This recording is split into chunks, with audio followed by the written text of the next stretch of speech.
the class. This is exercise 3.3. Let's start from very first question. List the square, rectangular, triangular and line numbers from the whole numbers between 1 to 50. आपने क्या करना है, square जैसे ये shape का होता है, ठीक है, और रेक्टेंगुलर या फिर ट्रायंगुलर और क्या दिया हुआ है, लाइन. आपने ना ये फिगर्स बनानी है किसको यूज़ करके, जो नंबर 1 and 50 के बिटवीन आएंगे. जैसे ये देखो आपकी बुक में ना ये दिया हुआ है पैटर्न इन होल नंबर्स. जैसे let us study an interesting way of arranging numbers in squares and triangle using small dots. Numbers such as 3, 6 and 10 can be represented by dots in the shape of triangle. Such numbers are called triangular numbers. जैसे हमने सबसे पहले 3 number ले लिए तो उसके लिए 3 dot लगाए, ये ट्रायंगुलर की फॉर्म में बन गया. और उसके बाद कितने नंबर ले सकते हैं हम, 6. थोड़ा सा उससे बड़ा करने के लिए हमारे पास 6 यूज़ होंगे. फिर एक स्टेप अगर ऑड बढ़ाना है तो फिर इधर भी हमें वही लाइन लगानी पड़ेगी, तो इंक्रीज़ हो जाएंगे. इस तरह से आपने देखना है 1 से लेके 50 के बिटवीन कितने नंबर हम यूज़ कर सकते हैं ट्रायंगल बनाने के लिए, स्क्वायर बनाने के लिए. ट्रायंगल का पता चल गया आपको, आपने ये अपनी नोटबुक पे ड्रॉ करके देखना है. ओके, सेम मेथड हम जब स्क्वायर ड्रॉ करने लगेंगे उसके लिए यूज़ करते हैं. देखो स्क्वायर बनाने के लिए हमें एटलीस्ट 4 डॉट्स चाहिए, ठीक है, 1 2 3 4. इससे कम में स्क्वायर नहीं बनेगा. और इससे बड़ा स्क्वायर करना है तो उसके लिए हमें ये 9 डॉट्स चाहिए. जो स्क्वायर बनते हैं वो सिर्फ जैसे हम किसी भी नंबर को उसी के साथ मल्टीप्लाई करें, ठीक है, वो होंगे. जैसे 2 2 ज़ा 4, 3 3 ज़ा 9, 4 4 ज़ा 16. इस तरह से अप टू सो ऑन. आपने बताना था 1 से लेके 50 तक कितने वो नंबर हैं जिनसे हम स्क्वायर ड्रॉ कर सकते हैं. Got it. उसके बाद ये लाइन है, ठीक है, लाइन हम सारे नंबरों की ड्रॉ कर सकते हैं. We can arrange any number of dots in a line. किसी भी नंबर को हम डॉट्स लगा सकते हैं और उसकी लाइन बना सकते हैं. 1 नंबर की भी लाइन होगी, 2 नंबर की भी, 3 की भी, 4 की भी, अप टू सो ऑन. और एक क्या रह गया हमारा, रेक्टेंगल. इसमें क्या लिखा हुआ है, we can represent even numbers by dots in the shape of a rectangle. अब हमने रेक्टेंगल शेप बनानी है. इसका आंसर मैं आपको अभी बताती हूँ. जस्ट मैंने पहले आपको पैटर्न शो किया है कि कैसे आप उसमें से नंबर चूज़ करोगे. जैसे आप 4 का तो हमारा स्क्वायर बनता था ना, 4 डॉट्स का, उससे हम इंक्रीज़ कर लें तो हमारा 6 का भी रेक्टेंगल बन जाएगा. और फिर उसमें 2 ऐड कर दें. इस तरह आप जितने मर्जी 2 नंबर ऐड करके इसमें रेक्टेंगल की शेप में इसको बना सकते हो. और ये शेप भी आप यूज़ कर सकते हो. Okay, now come to answer of first question. This is the answer of first question, exercise 3.3. Answer first. Square numbers are. 1 से लेके 50 तक स्क्वायर नंबर कौन कौन से आएंगे, जैसे 4 आ गया, और 9, 16, 25, 36 एंड 49. ये कौन से नंबर हैं जिनको उनके जैसे 2 को 2 से मल्टीप्लाई किया, 3 को 3 से, 4 को 4 से, 5 को 5 से, 6 मल्टीप्लाई 6 से, 7 मल्टीप्लाई 7. हमें सिर्फ 49 तक चाहिए. वैसे तो 8 मल्टीप्लाई 8 भी बन सकता है, लेकिन क्वेश्चन की कंडीशन थी कि 50 से लेस देन, ठीक है, बिटवीन 50 था. तो स्क्वायर नंबर कौन से आ गए, दिस वन.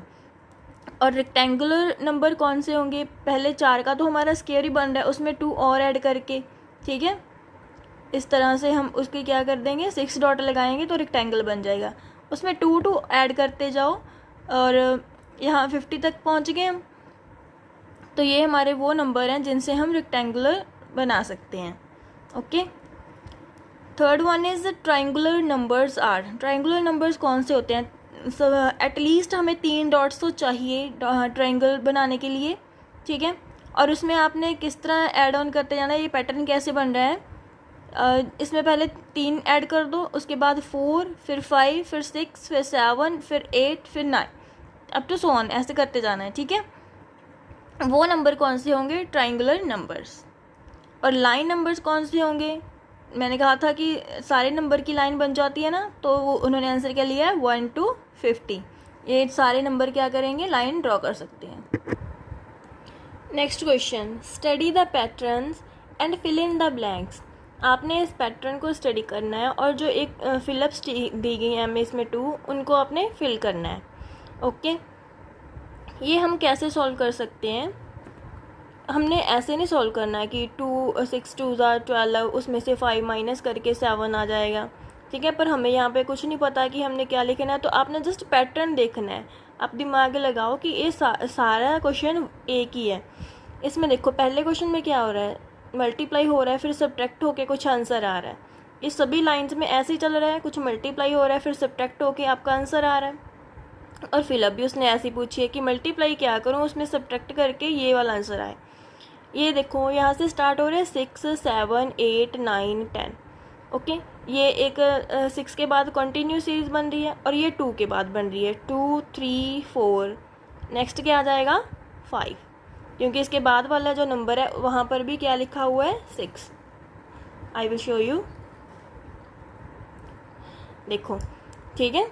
हमने फर्स्ट लाइन का पैटर्न देखा कि 6 के बाद सारे डिजिट क्या हो रहे हैं, कंटिन्यूसली आ रहे हैं। फिर 2 के बाद 2 3 4 5 आ जाएगा यहाँ पे, क्योंकि यहाँ पे 6 आ रहा है, तो यहाँ पे हम क्या लिख देंगे 5। ओके, तो फिर सब्ट्रैक्ट क्या करना है?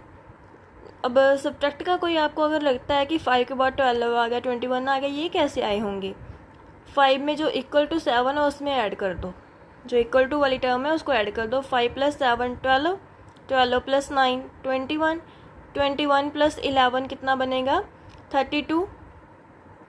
तो वो आपका यहाँ पे क्या हो रहा है, सब्ट्रैक्ट हो रहा है ना ऑलरेडी 32। तो आपने जस्ट यहाँ पे क्या लिखना था 5, एक ही नंबर यहाँ पे आ जाएगा आपका 5 - 32। अब यहाँ पे बताओ 10 आ गया, इसका 5 आ गया और इन दोनों को ऐड करके 45 भी आ गया, तो फिर यहाँ पे कितने नंबर आएंगे वो सोचो।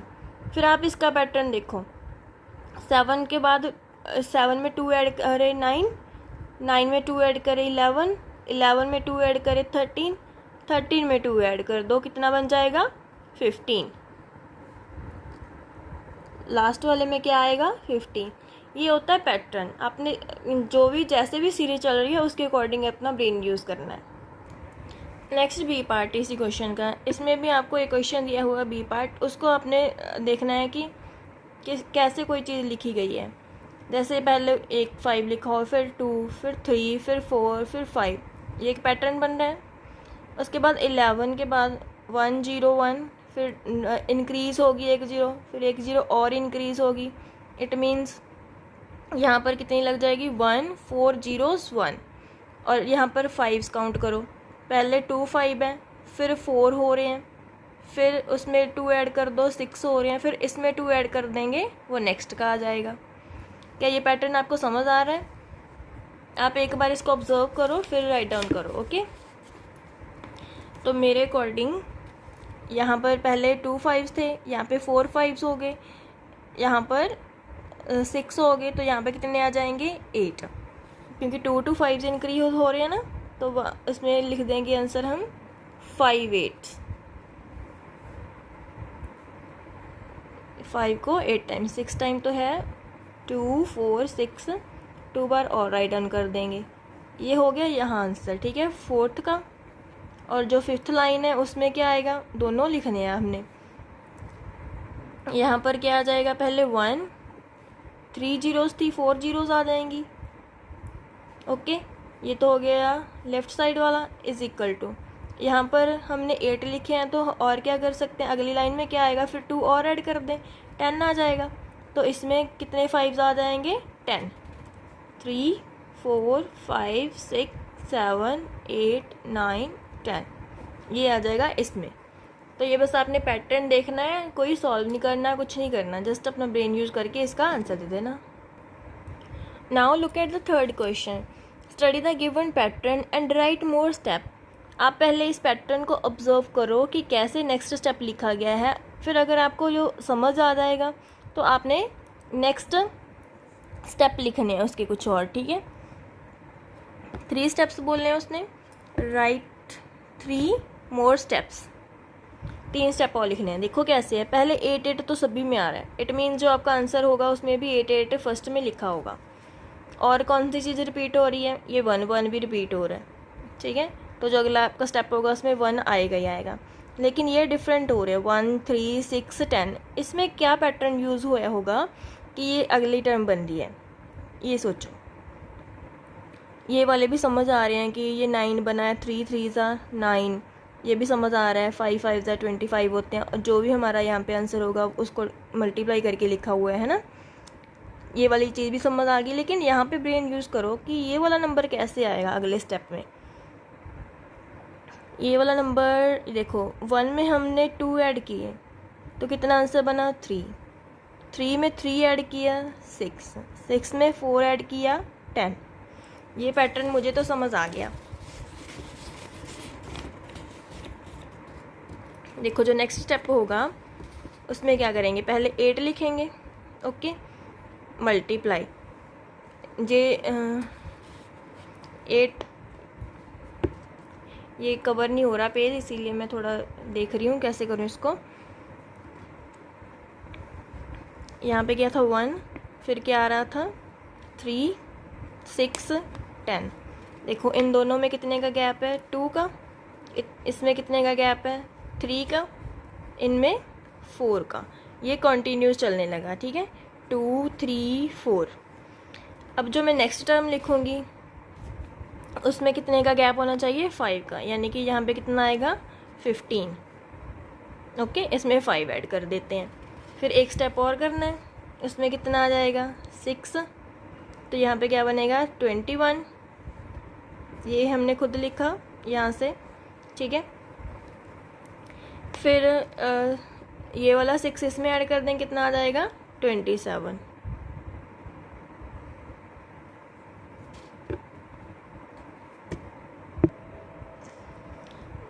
ये 10 में 5 ऐड होके 15 आया था, फिर 15 में हम 6 ऐड करेंगे 21 आएगा, 21 में कितने ऐड करने हैं 7, तो आ जाएगा 28। ये हो गया स्टेप नंबर 1, स्टेप 2, स्टेप 3। हमें 3 मोर स्टेप लिखने को कहा था ना। चलो जी मैं आपको साफ साफ करके बता रही हूँ, ये सारा मैंने वही लिखा है जो क्वेश्चन था हमारा। इसके बाद हमने 3 स्टेप लिखने हैं। पहला स्टेप क्या होगा 8 ही आ जाएगा, मल्टीप्लाई।